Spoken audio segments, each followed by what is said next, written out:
Swanley School, East London. 90% Bangladeshi. Pupils in Year 7 are going to be devising, performing and critically reviewing their own missing scenes from a play, The Demon Headmaster. You must go to the head. Speaking and listening skills are integral to learning, in the English classroom and beyond. Drama work offers obvious opportunities, but collaboration and reflection can be even more important than performance itself. Start talking about your role play. Just wait for the others. John Yandell, PGCE tutor at the Institute of Education, has come in to observe his former student, Sangeeta Sharma. Okay, don't worry, I'm going to give you... This is her first full post, but the issue she's dealing with will be familiar to most teachers. Before we do that... I selected different points in the play that we had read, thought, okay, maybe there's a space here where there could be a missing scene. It has to be based on what's just happened in that previous scene. But they really had to use their imagination. And then once they got into that, they really started to enjoy it. What are some of the things that you need to be thinking about? Class will be your audience. What will you need to think about while you're doing... The lesson has at its heart a series of set-piece performances. What transforms those improvisations into something more significant in terms of the development of students' competence as speakers and listeners is the way that Sangeeta gets the students to be explicit about the criteria that are central to their performances and the criteria by which they will be judged. And so there is a kind of self-consciousness about the improvisations. If you're a robot, you have to make it think that they think that you're like a robot and stuff. Okay, how can we summarise what Shiblu just said there, Nahid? If you're a strict person, you have to act strict. If you're a funny person, you have to like tell jokes and stuff and make people laugh.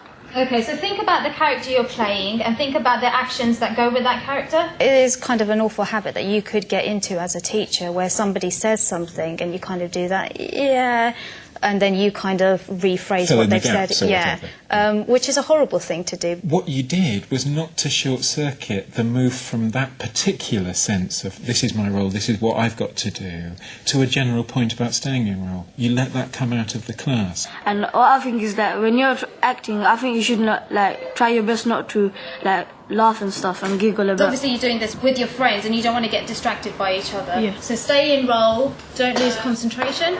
Once you're reading, you have to make expressions, like move your hand and stuff. If you just stand there, they're not gonna be bored. It's like they're gonna say to themselves, "Why did I come here?" They're gonna say, "I just wasted my money." Okay, good. Movement.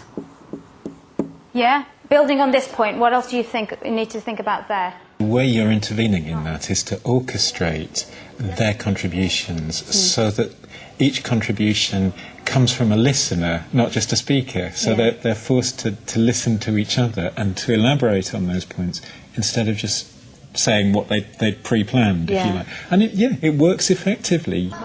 If you're just acting funny, then the audience can laugh, but not just laugh so you can laugh. Okay, so if the people who are doing the role play are going for humour, what they need to make sure that they laugh then? Is that what you're saying? No, if they want to laugh, then they can laugh, but if they're laughing just laughing for 10 minutes or that, they can't. So is he giving everybody a warning that you must laugh when it's required? It was quite difficult for me at the time to figure out exactly what he was trying to say, and did I simplify what he was saying?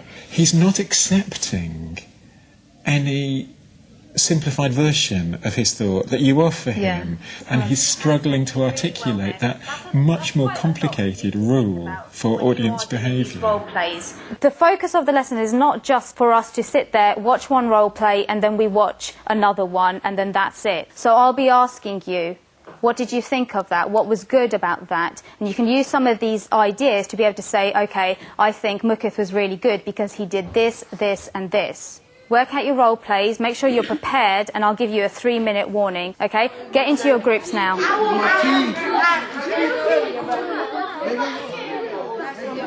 Imagine if the scene didn't end there. What do you think? If they stayed in the playground, what do you think could happen next? Right at first, we'll come and one of us will say that it was all because of you were in trouble. You are feeling tired and you hypnotizing. You can go have lunch. You alright, Imanol? You need to encourage him. If you think that he needs to work on his tone of voice, then you need to help him out, okay? Where is this missing scene taking place? In Dina's bedroom. Okay. So what, are Harvey and Lloyd sharing a room because she's arrived? Okay, that's a brilliant idea. Okay. They were teasing Imanol that he had a flat tone of voice, and poor Imanol, he kind of really wanted to take part in this, and his confidence had been knocked by somebody in there, so they thought it was hindering their performance. So you're being very kind of brusque and straightforward about the fact that they've got to get on and make the best of it and collaborate in the performance, but you're also giving them credit for the good ideas they've got. So you've made the kind of bitter pill of getting on and coping with Imanol easier for them to swallow by saying, yeah, that's a really good idea. So I said to Fazla and Bilal, well, what if the scene didn't end there? So they've written here, Dina is unpacking. So you're saying they're going to have an argument. Start working out that dialogue, all right? Well, Dina is tidying the room and Lloyd comes and says, what are you doing? Give her time. Give her a chance. I like it the way it is. Just a wonderful example of a collaboration amongst three students that is involving speaking and listening and reading and writing all in one go, and they're very, very serious about this complicated drafting process. I know who the friends are in this in this class, so I put them in friendship groups. They're clearly a friendship group because they've known each other since they were about 3. I need my pants, or I like it where the way. Yeah. I like it where the way. I like it the way. What do you think you're doing? Comma. I like it the way it is. And they were very encouraging of each other as well. I think Jakir gave a little wink to somebody after this. Yeah, nice one. Write that down. Comma, everybody knew there had to be a comma there. You're out the stage, and us two are going to make the other children line up and go to class. Then you enter. Let's start. Line up in alphabetical order. Who are you? We are the prefects, the voice of the headmaster. Answer the question. The head is a marvelous man. He is not a monster from a horror movie. She says, yeah. She's going to say that to us. We're going to freeze. Then after she's finished, we're going to go back. That's much more like. Okay, good. That's good about the freeze, because that's how they end a scene, isn't it? When they freeze and then they go to the next scene. Yeah, okay, good. Well done. All right, get comfortable with your lines, all right? You've got about 30 seconds. We talk a lot in teaching about the importance of self-assessment and peer assessment.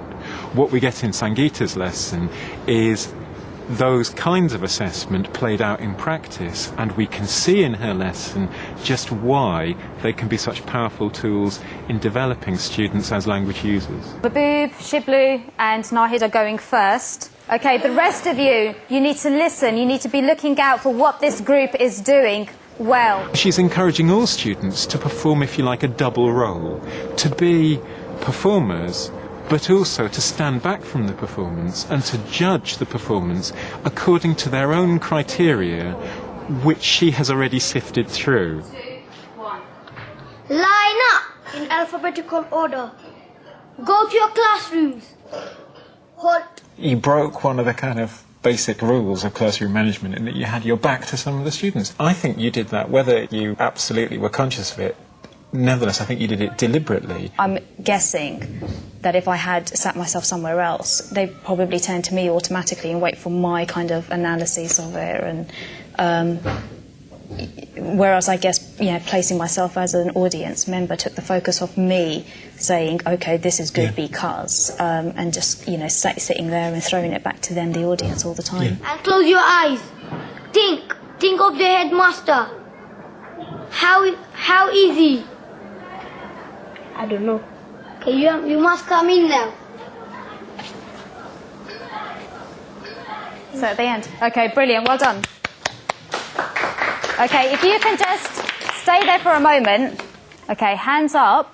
What was good about that? Nazmul? They were laughing. They were just concentrating on the role. They're concentrating on their role. Okay, good. So then they didn't get distracted by each other or anyone in the audience. They stayed in role. They were concentrating. So that means they didn't laugh or anything. They always stayed in the role. Okay, that's why it went smoothly. Mukith? They were facing at the front, at the audience. So they were aware of the audience, that they were being watched, that they were performing this for the rest of us. Okay, good one. We didn't even put that on the board. Jeff, Rose, why do you speak at the same time? The headmaster said to us that we appreciate what he does to us. And You shifted into questioning them in role, and they respond. They're able to stay in role even at that stage, even when the improvisation is finished, to improvise in response to your questions. We only did it with that group in the end.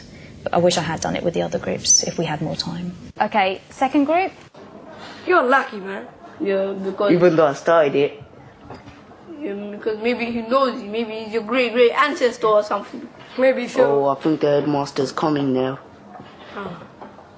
I'm in trouble, man. I called my parents actually at night. Now who's laughing now? Who's laughing?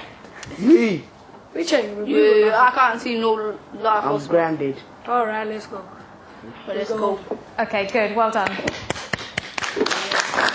All right, what was good about that and why? Should be more hands up than that. You ask for comments and say there should be more hands up than that. And again, you're giving that little bit of pause time to pull more students into activity rather than just taking whoever sticks their hand up first. Yeah. Sufyan? In the beginning, it's like the way they started it off, it was okay, like quite good because we knew straight away who might be who.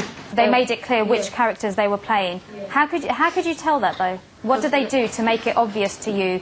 The way Rashida was. And what you're very good at doing is asking the supplementary question, is pushing Sufyan or anyone else just that bit further. And it's making Sufyan do more work in that role as critical audience. I guess it's an example of getting them out of that habit of, I know what I want to say, I'll put my hand up and then that will be the end of it, and maybe making them think a little bit longer by pushing them on the spot. Very quickly, with the person next to you, I want you to vote, or in your group, vote for the one that you thought was the best one. Very quickly, and think of one reason. Can you choose yourself? No, you can't choose yourself.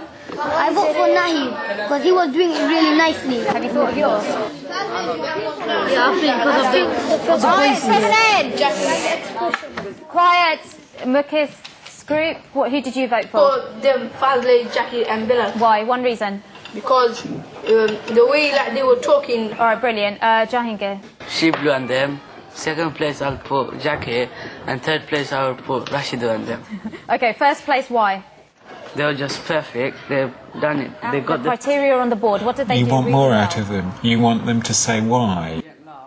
Even at this stage, when it's lunchtime, you're pushing Jahangir to come up with a good reason, to tie it back to the criteria that you started off, getting them to think Okay, of. good. Enthusiasm and good expression, so well done. All right, well done to everybody today. Help me sort out this room and then you can all go, except for... I saw that class at their best in that lesson. I'm not just talking about behaviour. It is kind of an issue with this class, their ability to kind of listen to each other and to respond to what each other are saying. And I think they were doing that really well in that lesson. I think I really got to see their imaginations at work for the first time. One can become preoccupied with full-blown drama. And I think that the most interesting and most productive speaking and listening activities within the English classroom are often not like that at all. They're very much using language as part of the process of coming to grips with complicated texts. Bye-bye. And if that works for the Demon Headmaster, it goes on working for Romeo and Juliet, Macbeth, whatever they read, till they leave Swanley and even beyond that.